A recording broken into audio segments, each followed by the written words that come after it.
What's up YouTube, this is Selam Ab from Up Creatives. As always, I brought you a new topic about business branding, and today we're going to be talking about the 10 things you need to do to brand your company.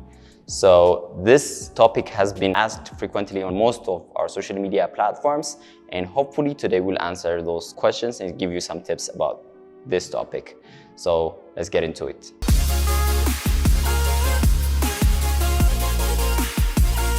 So first off, let's just define branding simply. So we'll be covering every aspect of branding on our next episode, but on this one, let's just give you a brief understanding of what branding is. Then we'll go to the 10 things that you should be concerned while doing your brandings. So branding is generally the face or the look or the voice and everything what's concerning about your company. So whenever you decide how your company should look like, and what should represent your company, and how the tone of voice of your company should sound like. Those are things that are involved in branding.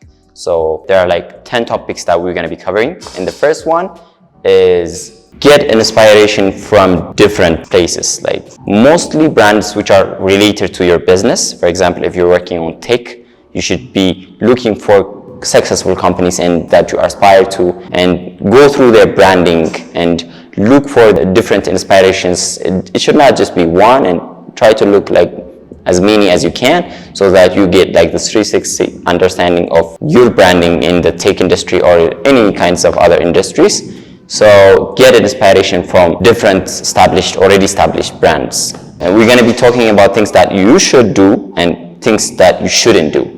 So related to each topics. So like I said, when I said get inspiration from established companies or established big brands, there are also things that you should not do. For example, like many people think just taking the whole brand like is a normal thing, like it's fine. It's not fine, that's like stealing. So what you shouldn't do is never take the whole thing, like never like steal someone else's brand. That's like a fraud. At the same time, that's not gonna last forever, because you're gonna be sued for that those brands, you know. So whenever you take an inspiration, it might be like some aspect about it. Like you might be inspired in their way of communication. You might be inspired in their color choice.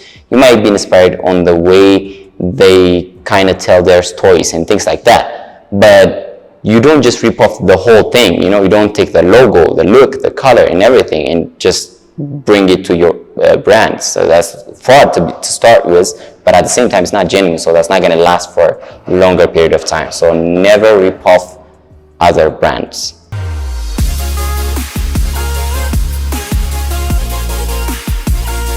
The second thing that you should be concerned is understand your customers.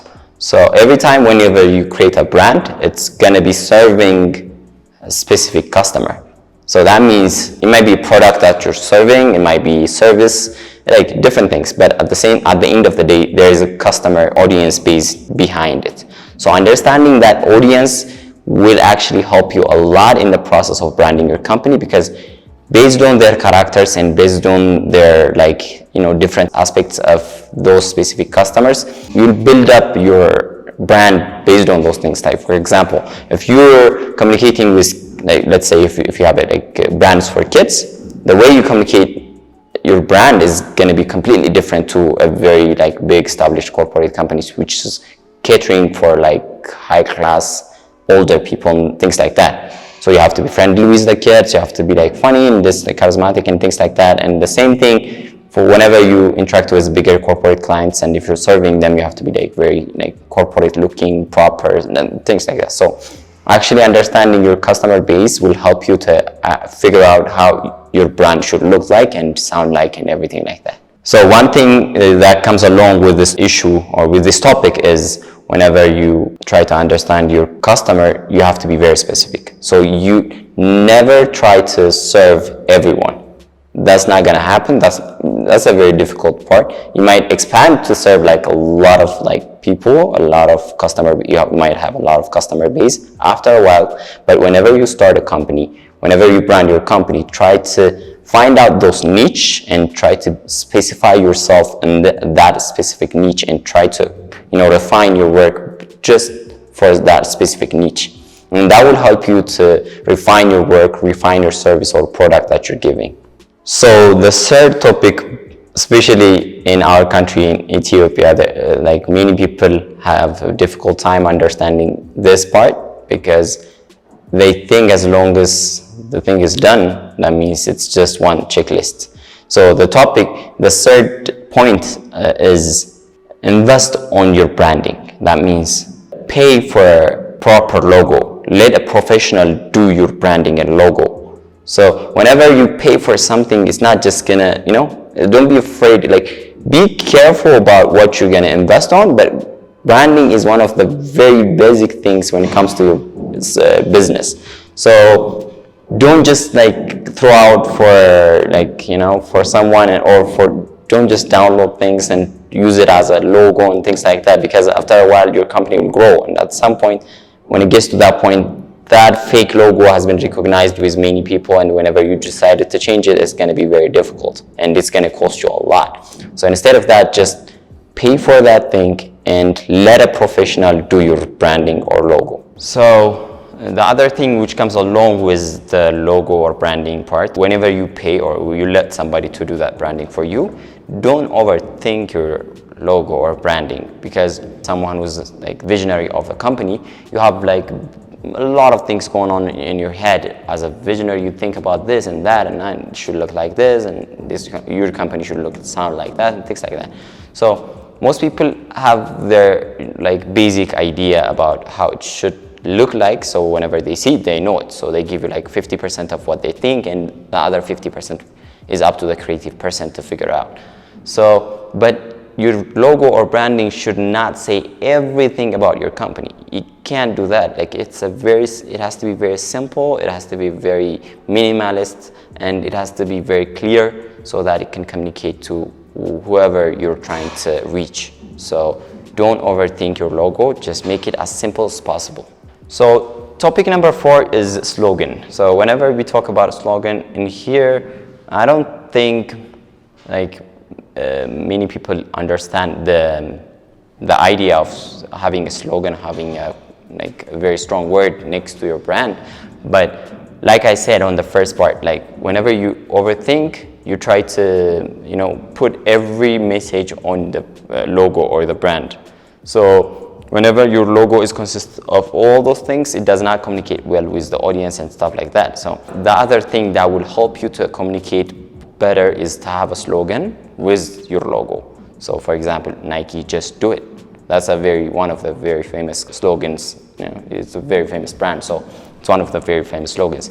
So the slogan will help you to actually say something that's very relatable to your company or your brand and make it more stronger, So if your company is very fun, you can show that funny thing on your slogan. If your company is very precise and up to on point and things like that, you can actually say those kind of message in that slogan. So every time when you do that, understand the value of the slogan. So related to this slogan point, what you should not do is the slogan has to be very, very short. Like the example that I mentioned earlier, Nike, just do it, 3 words, but it communicates well with the target audience and everything.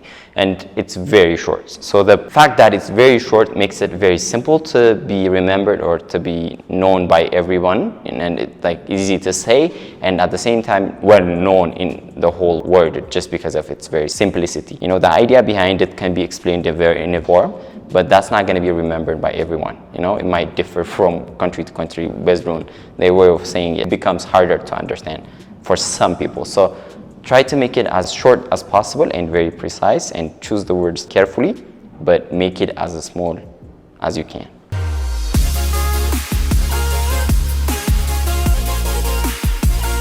So topic number 5 is research on trends. So trending things. What's trend? Is anything happening on the existing situation, like contextual situations.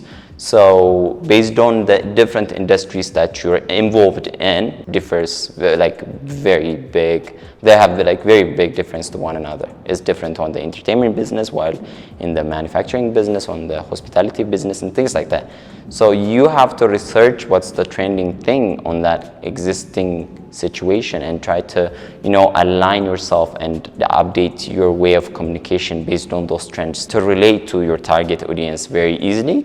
At the same time, to actually show that you go along with the time, or like you advance like based on what's happening and things like that. So like researching on trendings makes your communication much easier, especially when you try to promote your brands to the target audience.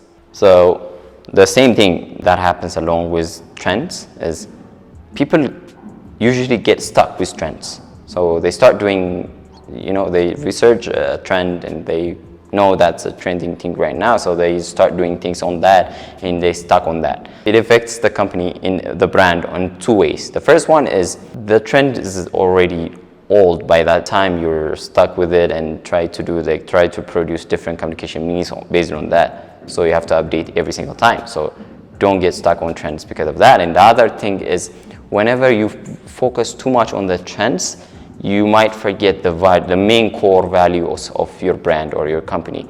So if you're trying to be very proper corporate looking company, and if the trends that you found is very cheesy and things like that, so just because it's a trend, whenever you start doing those kind of contents, your company starts to look like more of like a cheesy, funny kind of company instead of like a proper corporate or like proper looking company.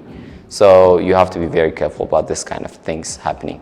So try to not stay long on a specific trend and try to be careful about how you communicate and prioritize your core values instead of like the trends every single time. Like I said, the core values, those are what we call the tone of voice, or determining what we call your brand's personality. That's what we call it. So whenever you start to establish a brand or a company or anything like that, you have to know how you want to communicate, and also you have to know the characters of like I mentioned earlier, the personality of the consumers or the audience.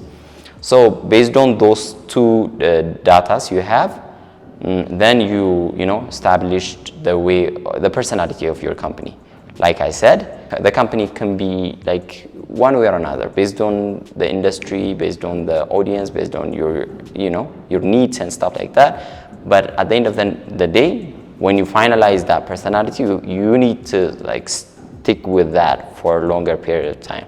There are things you might modify through time, like we did in here, like a lot of times, but it should not be very frequently, so things a little bit, your company starts to look like more different to the audience than anybody else, because they've been watching your contents, they've been watching the way of your communication, stuff like that. So you have to be very careful on determining your personality of your company. So that's topic number 5. So that's one of the things that you need to do like before even like doing your logo or anything. Like you have to know how your company sounds like. So the do not do part of the topic number 5, which is the personality of your company, is don't think it too hard. Like don't waste too much time on that. I mean, if you think it in a very simple way, you know what you want, and if you do a basic research of your industry or the people that you're trying to serve, you will have a very good data of the characters of the people that you're going to serve. And based on those, even just those 2 data, you can translate a very firm and very good personality of your company. So don't think it too hard, just try to form something and you can build up on that. So topic number 7 is developing a business culture. Like when we say business culture, it goes both ways. So one is the way you communicate with your target audience or clients or customers, and the other is the way you co-work or coexist with your teammates and the internal office environment and things like that. So like the 2 things affect everything, because one, the internal part affect your way of production or your way of doing, like processing things. So the more your co-working space and your working with one another is developed, your communication is refined, the output will be much faster than anybody else. So that will help you to produce more, to actually, do a lot more. And the way you communicate with your customers and the way you satisfy your customers, that would dictate how your product or service goes or sells, or, So at the end of the day, that's the profit. So the more you communicate easily and the more you satisfy your customers, your product and your service will be sold out very rapidly, instead of so you should actually create a very suitable, very unique way of communication and the culture of business in both ways. So like I said before, the things that you should not do on this part is you should never go against your values. So whenever you create business culture in your office or with your clients and everything, it should be based on your core values, because at the end of the day, that's what determines the tone of voice of your company. So it should not mislead you to any other ways. There are times you need to refine your way of communication, but at the end of the day, it has to be very precise and it has to be recognized by everyone, and it has to be very persistent every single time. So it should not go against your core values.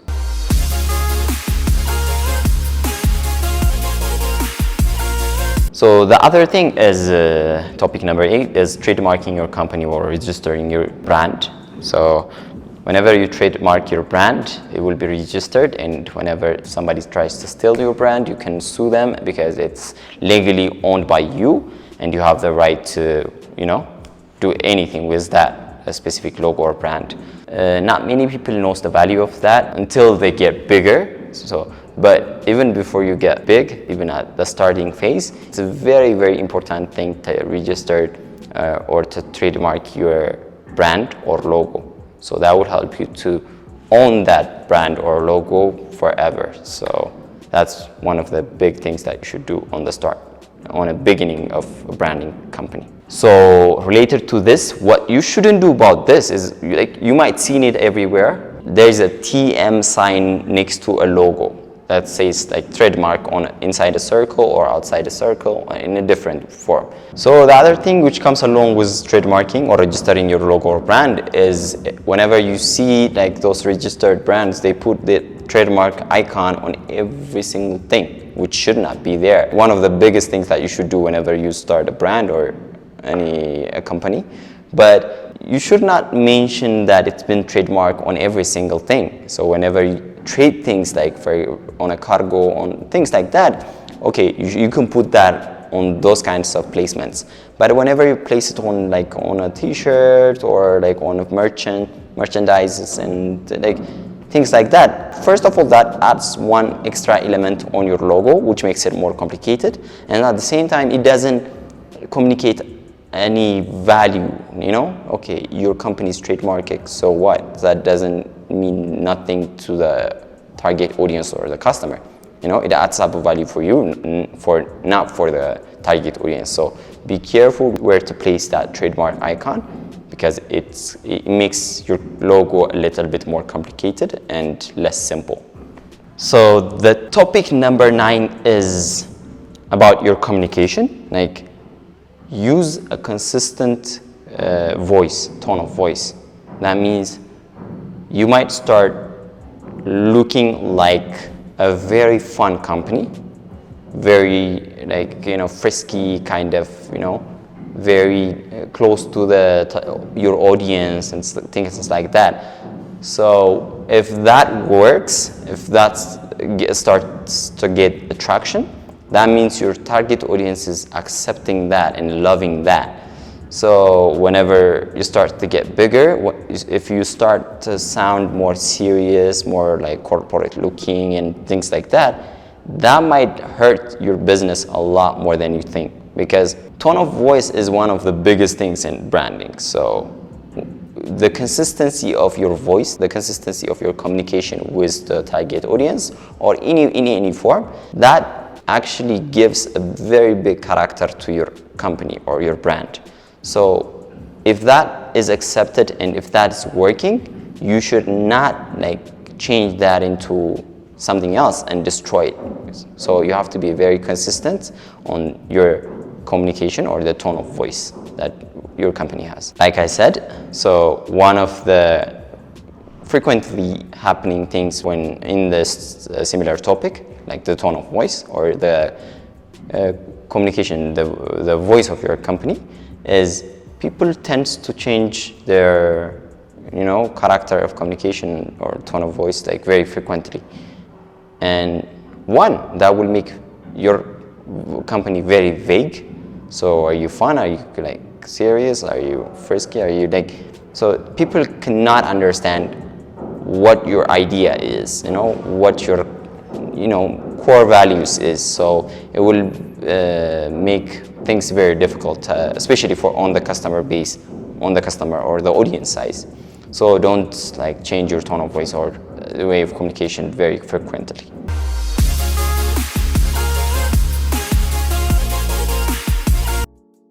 So now we mentioned the 10th point, and one of the most important thing is advertising your brand. If you do like if you have like a very nice logo, if you have like a very nice branding guideline, if you chose like very nice color palettes and things like that, that means nothing unless that gets to the targeted audience. So that needs to be advertised, that needs to be promoted, that needs to be boosted in a way that your company sounds like, considering all topics that we've spoken until this point. And that needs to go through different social media digital platforms or traditional marketing mechanisms to the target audience, so that the audience would love it, the audience would appreciate it, and they would like incorporate it into their like daily lives and might relate themselves to that brand and things like that. So unless that brand or that logo has been advertised or promoted, nobody will know it, and at the end of the day it will lose its like value. So the thing that comes along with it is whenever you start a company or you start a brand, you have a vision in your mind. So in your mind you have like this company which is like firm and do things in a very unique way and things like that, blah blah. But if it stays in your mind, that's done. Nobody will know what you think, what you're aspire to, what you're intending to do.